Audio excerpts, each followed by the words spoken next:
If there's one kind of game I enjoy as much as an all-around banger, like Final Fantasy VI, Silent Hill 2 Remake, or Resident Evil, also a remake, come to think about it, it's games that do one thing perfectly, or like almost perfectly.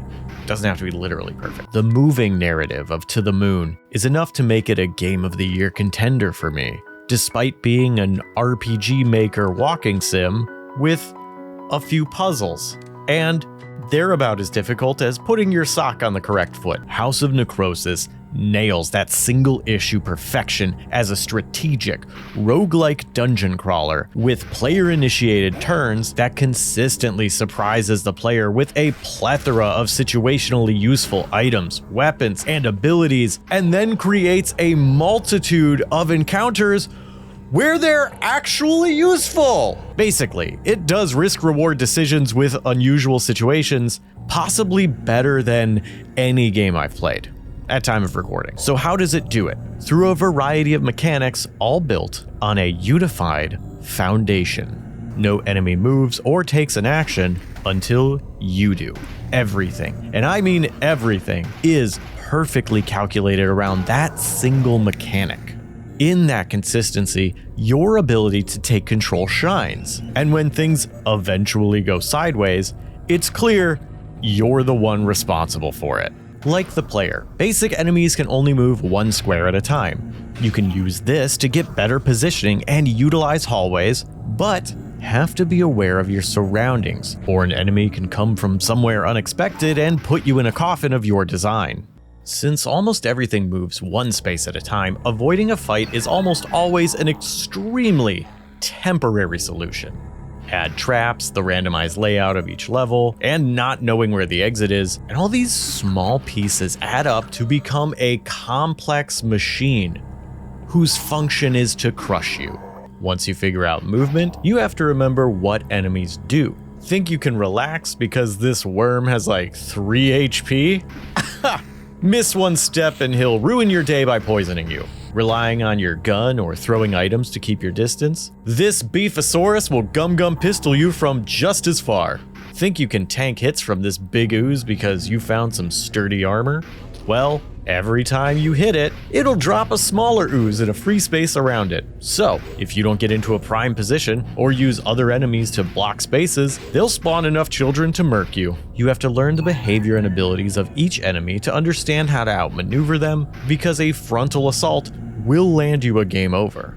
Each enemy is deceptively simple to understand on its own, but when the game starts throwing different combinations of enemies into the same room, you have to figure out who's going to move where, hit you with what, and what you need to do in the unique and constantly changing situations to maximize your ability to bonk the enemy while not getting beat into protagonist pate. It ends up being kinda like chess, but if the rook and horsey had guns, and pawns could recruit pieces from other board games to help them out. With all of that working against you, what do you have to fight back?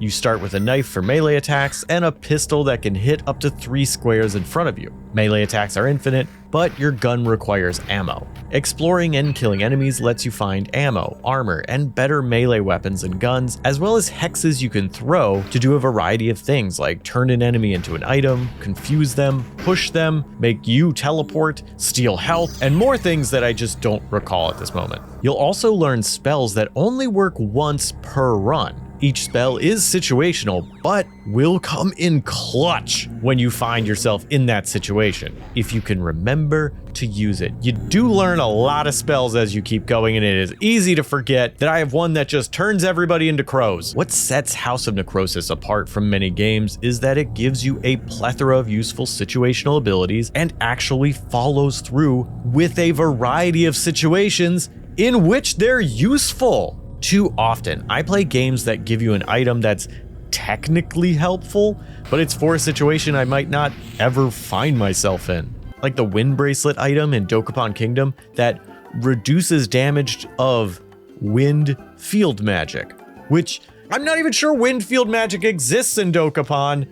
I've played that game for like 40 hours. House of Necrosis is also fine-tuned enough to avoid the common problem of finding a single strategy that works so well you can just use it for every situation.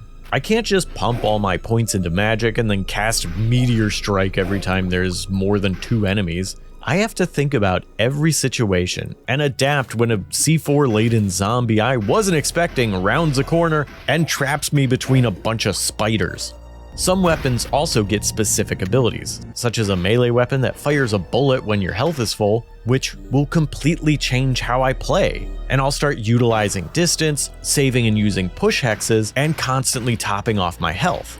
But if I find a weapon that hits the 3 adjacent spaces in front of me, my strategy changes to lining enemies up and using corners to get free hits. Both have their own drawbacks and will result in death if I don't prepare for the situations where my very curated strategy for that item won't work. Every action you take, from stepping into a new room to choosing what item to drop because your inventory is full, needs to be the first in a chain of actions you're planning. But you also need to adapt when something unexpected occurs.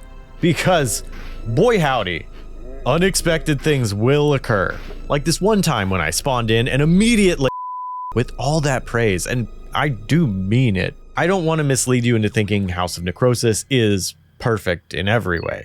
The absence of a story is, it's criminal, to be honest, because finding new characters and adding context to the monster mashup of enemies or learning more about Vil Jalentine and why she's here would be an incredible motivator and keep me playing.